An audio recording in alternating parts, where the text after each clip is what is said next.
Hi అండి, అందరూ ఎలా ఉన్నారు? బాగున్నారా? నేనైతే ఈరోజు టమోటా ఎగ్ కర్రీ అయితే చేసుకుంటున్నానండి. టమోటా ఎగ్ కర్రీ కోసం నేనైతే పోపు అయితే పెట్టుకున్నాను.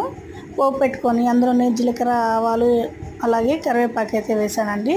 వేసిన తర్వాత ముందుగానే ఒక 2 ఆనియన్స్ అయితే కట్ చేసి పెట్టుకున్నానండి. ఆనియన్స్ అయితే అందులోనే యాడ్ చేస్తున్నాను. యాడ్ చేసిన తర్వాత ఒక 4 టమోటాలు తీసుకున్నాను కదా, 4 టమోటాలు అయితే కట్ చేసి ఆనియన్స్లోనే వేస్తున్నానండి.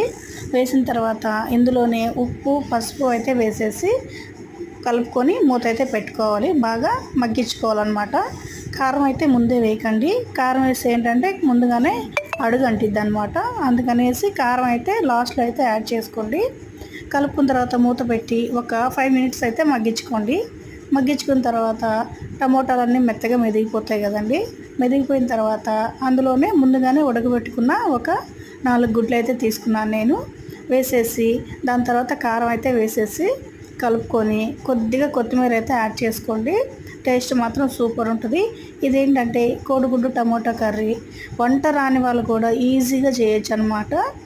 అప్పుడప్పుడు నేర్చుకునే వాళ్ళకి వంట ఈజీగా చేసుకునే ప్రాసెస్లో అయితే నేను టమోటా ఎగ్ కర్రీ అయితే చేశానండి. ఒకసారి ట్రై చేసి ఎలా ఉందో మాత్రం నా కింద కామెంట్ బాక్స్లో అయితే చెప్పండి. అలాగే మా వీడియో కనుక నచ్చినట్టయితే లైక్ చేయండి, షేర్ చేయండి, సబ్స్క్రైబ్ మాత్రం చేసుకోండి. Thank you.